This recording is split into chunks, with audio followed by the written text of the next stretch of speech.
Yo, what's up guys? First Armand here, back with another episode of Too Many Frames. Now, last week we were talking about a lot of the things that happened towards the end of 2024, and this week we're just gonna go from 2025 and beyond. We're not gonna really go back in time at all. We're just gonna talk about what's happening in the present, and also what happened in the last week. So let's go ahead and actually start with some of the Nintendo stuff that actually got leaked recently. So we got some more Nintendo Switch 2 news to talk about. Not necessarily news though, this is actually a lot of leaked stuff. None of this stuff is actually confirmed.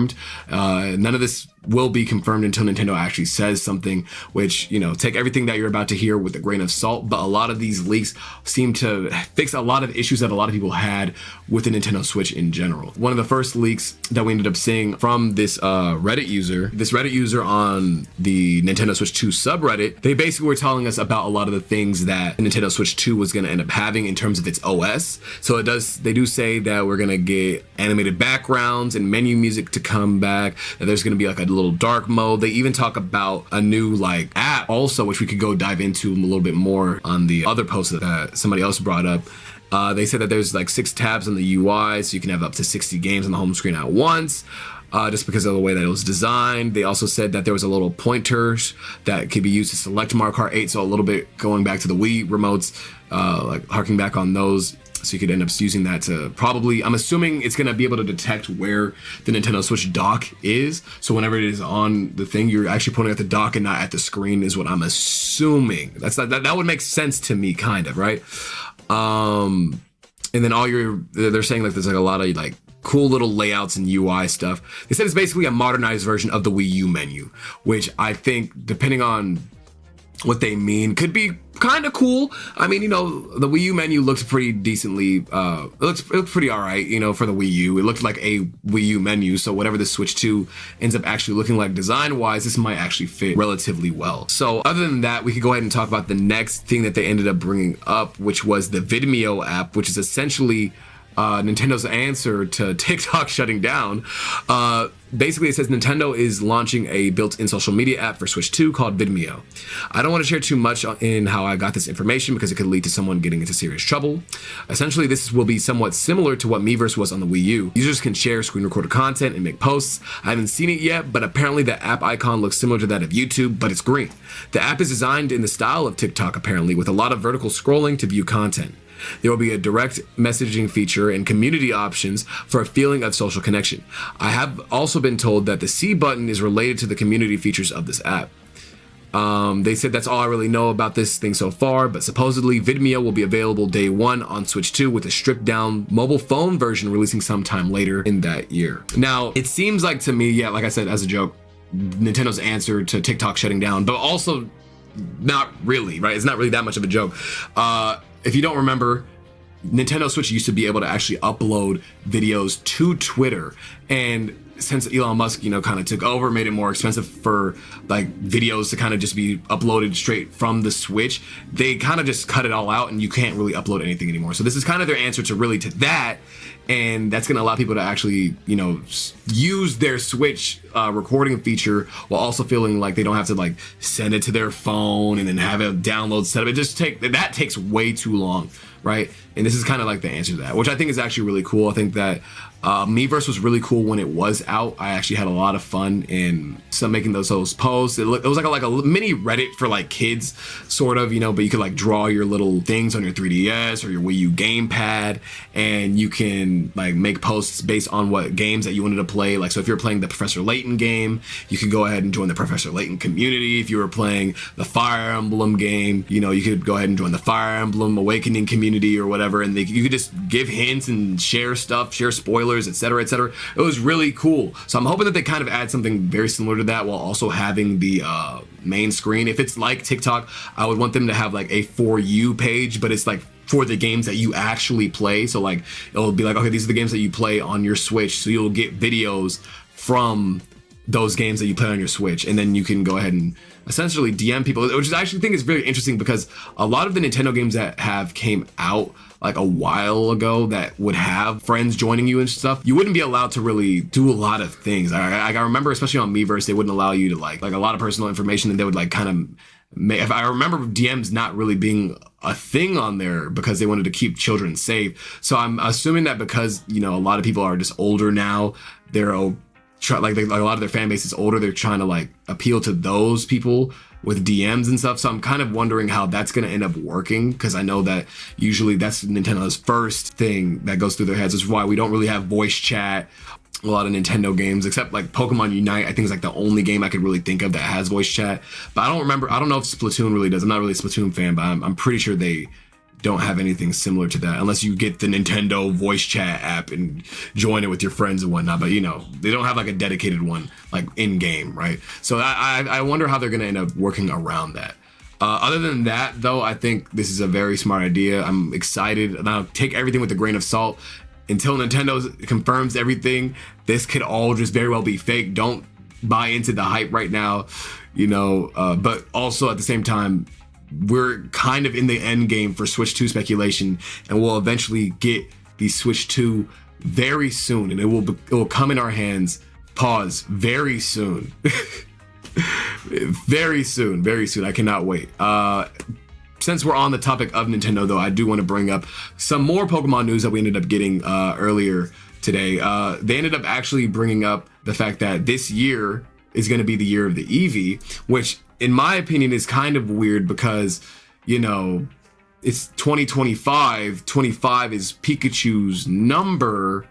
So why isn't it like it's not really connecting in my head right now, but apparently it's going to be year of Eevee, and we're probably going to see a lot of Eevee themed merchandise, a lot of Eevee themed like everything basically, probably a little animated shorts, maybe some songs. We actually also got news that they're going to be making more Project Voltage songs with Hatsune Miku and Pokemon, that collaboration. So we're probably going to see a lot more stuff coming out of that also. And also keep in mind, very, very, very, very soon is going to be Pokemon Day. Literally in a little bit over a month away, February 27th, we will be seeing another Pokemon Day presentation. And like last year, I am assuming we're going to see Legend ZA. We have not gotten Legend ZA coverage at all. I was predicting that they were waiting for the Switch 2 to get revealed, just because the Switch 2 version of the game probably looked so much better than the Switch version that they just want to go ahead and advertise that one specifically, just to get not only shareholders, but just the general public excited, because Legends Arceus was so good in comparison. Like, it did so well, and they probably weren't expecting it to do as well as it did, that they were like, wow, you guys had to sell 10 million copies within like the first 3 days. This is kind of crazy. So I'm assuming that they're going to end up taking their time with this game. Like, we already knew, and we had no news at all for an entire year. I have not been spoiled, thankfully. I mean, besides the Giga leaks, I got spoiled on that one tiny, big-ish spoiler leak, but I mean, I kind of expected that anyways. But regardless, very, very interesting to see how they're kind of maneuvering with the news cycle right now. I will say, as a prediction right now, which I'm gonna end up making a bigger video about Nintendo and how they're gonna maneuver this year, just because it's more than likely they're gonna have a new console coming out. We're gonna predict, what their year is gonna look like. But I was gonna say, I'm assuming we're gonna get the announcement of the Switch 2, if not this month. Like, I'm so sure that it's gonna be this month. Like, I'm willing to bet money on it, but I'm not in the financial position to actually do that. But I will say I'm betting on it. If it's not this month, it will be in February, and it will be before Pokemon Day, just because I think, like I said, Legend ZA is going to get announced eventually, and it's probably going to get announced that it's going to be on the Switch 2, and they have a lot of games that are probably going to be getting upgrades visually and, power-wise, just for the Switch 2 specifically. So I think that they want to just go ahead and make sure that they got all their boxes checked right now, and we're kind of like in the last phases. And by this time, hopefully in the next 2-3 weeks, we will have some news about the Switch 2. But as of right now, we're kind of just in the waiting game. We're all being patient right now. I'm excited. I'm hoping that this year is going to be great. I have a lot of games that I would want to see upgraded on the Switch 2, and dude, the one I need the most is Fire Emblem Three Houses, bro. That game is so fucking ugly. I need it to look better. I love Three Houses, but it's gross to look at. It's hard to look at. Anyways, with that being the case, let's go ahead and transfer over into like another topic right now.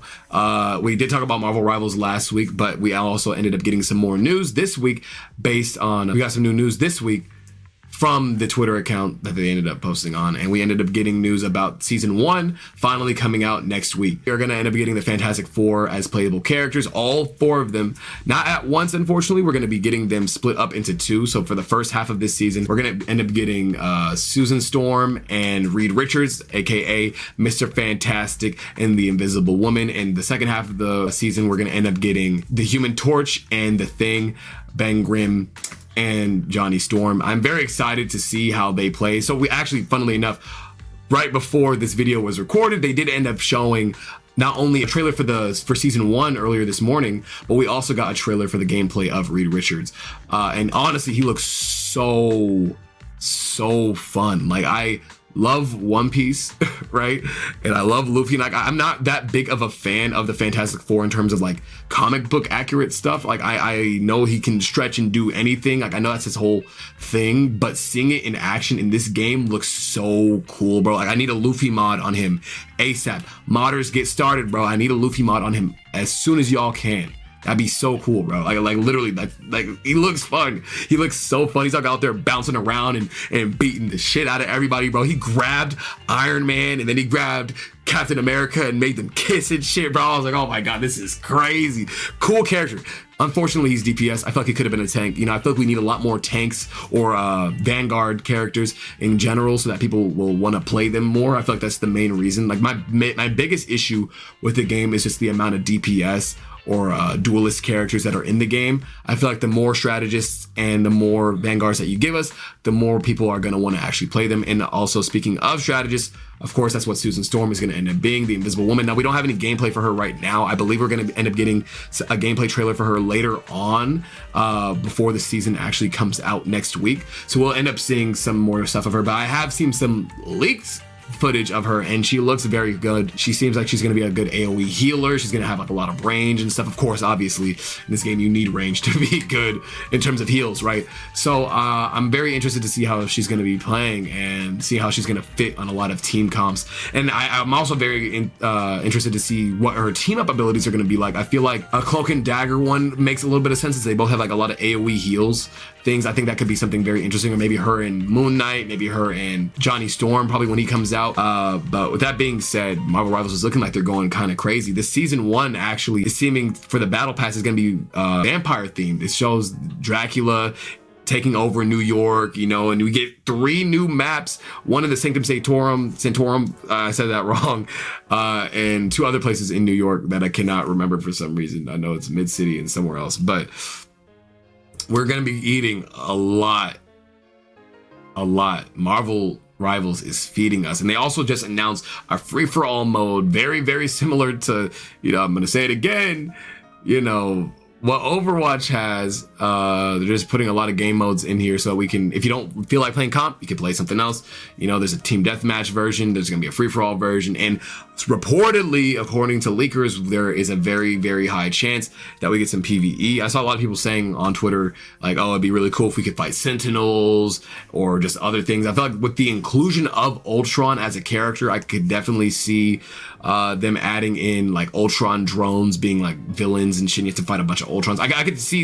I could see it right now. I can see it in my head, like them just going crazy on PvE, but I feel like that's not gonna happen until maybe like the 1st anniversary or the 2nd anniversary of the game's lifespan. I feel like right now they want to kind of focus on the balancing aspect of PvP and everything else kind of regarding that.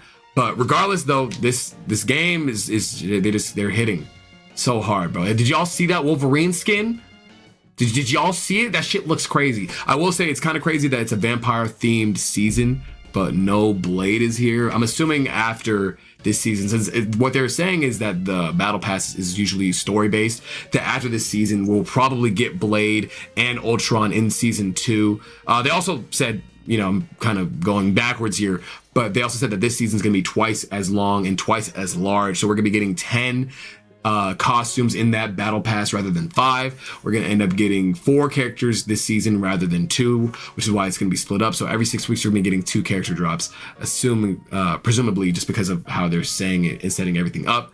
And honestly, if they keep this up, we're gonna probably end this year with 50-ish characters, like almost 50-ish characters. I'm excited. If you're a Marvel Rivals fan, we're eating. If you're not playing this game yet for whatever reason, I hope you're happy. I don't know what to say. I just feel like, you know, once you get out of like a toxic relationship and then you're finally with somebody that treats you better and you're like, damn, this is what I was missing out on like this entire time. Like, damn. Anyways, with that being said, that's all the Marvel Rivals talk. And I did want to kind of talk about something a little bit different today. Actually, since, you know, you guys already know I am a One Piece fan. I love One Piece, right? But we ended up getting some very interesting news earlier this week. So Speed ended up partnering with the One Piece trading card game, and he ended up getting officially drawn art, bro. Like, I saw it on Twitter. I was like, this is the coolest shit ever, bro. Because, like, I don't know, for me personally, you know, seeing, you know, One Piece like draw another creator, which I know is like, but it's like, this is like the closest I feel like anybody's actually gotten as a content creator that's not like a superstar or like a Japanese celebrity, like, to getting this close to One Piece and the marketing team like helping them out so much. And obviously IShowSpeed is one of the highest tiered streamers of all time, like recently and in recent years, right? So it really does seem like we're kind of in that age where One Piece is just going to be getting bigger and bigger and bigger, and I'm glad that Speed is kind of the one to start this all off. He even confirmed that he's able to stream all of the One Piece episodes because one of the producers was saying, yeah, I'm gonna let it happen. Your channel's gonna be whitelisted. You can stream whatever you want, and as long as it's, you know, the shows, I'm assuming. I don't know if he could stream all the movies and whatnot. Maybe he could. I mean, shit, he probably could. So honestly, get ready for this One Piece subathon, bro. He's gonna be up for 7 months watching all of One Piece just for the fucking content. I don't think he needs to do all that though. I feel like he could probably just stream it whenever the fuck he wants if he really wanted to, but that's content, bro. That is content. And I feel like it would make a lot of sense for Shueisha to push not just Speed, but other streamers to kind of stream the series. Because I understand that the reason why they don't want to really have anybody stream the game or stream the anime is because they're afraid that people are going to just be able to watch it for free, which, I mean,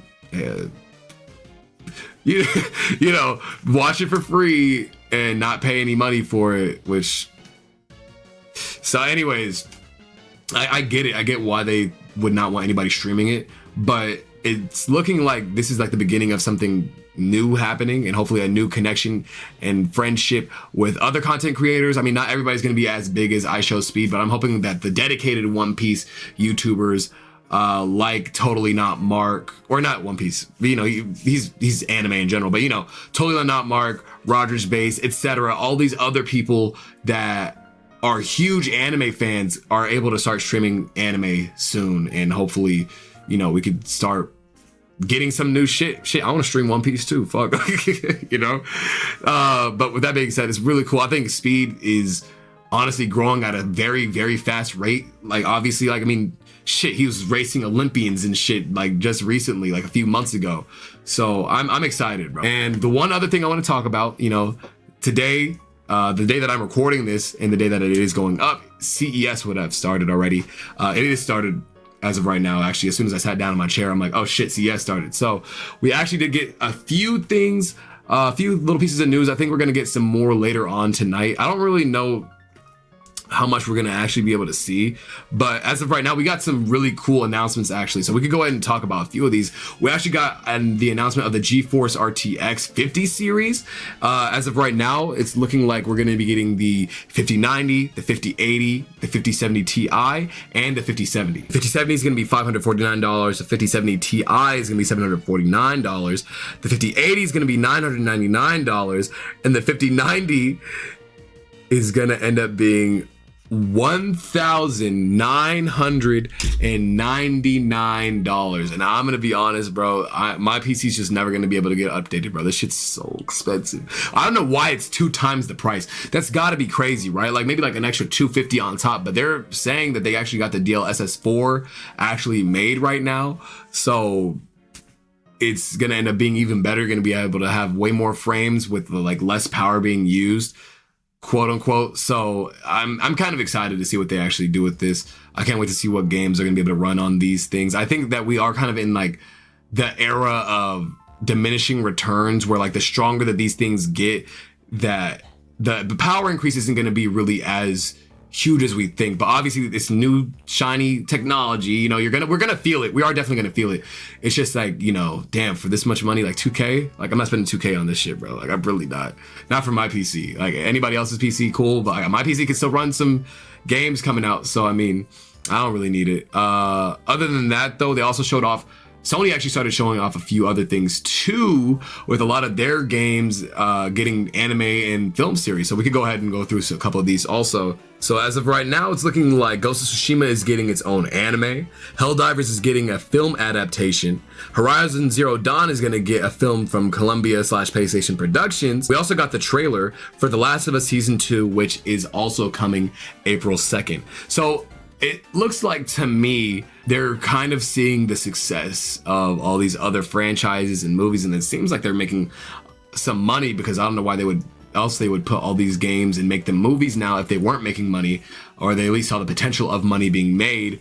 I think it's actually pretty interesting. I think a lot of those games are kind of like cinematic masterpieces in and of themselves, just because of the way that they look, and they look not super duper realistic, but the graphical prowess of those games kind of make it seem like to make a movie out of it kind of feels a little bit less interesting to me. I mean, but they could definitely go a little bit more in depth and have character. If you like watching movies, not having to play games and to understand the plot, that's definitely probably who this is going to be for you. So you can be a fan of the franchise without actually playing the games, and it makes a lot of sense. Sonic literally just came in with $1 billion, and I feel like a lot of studios are going to end up trying to chase that dream, because, you know, Sonic of all people was able to get $1 billion, and everybody's like, bro, shit, if Sonic can do it, we can do it too. I do think Sonic is going to be a special case, because I feel like Sonic is like kind of just a universally loved character, kind of like Pikachu and shit, where you could just make a movie about Pikachu, which I'm surprised Detective Pikachu 2 hasn't came out yet.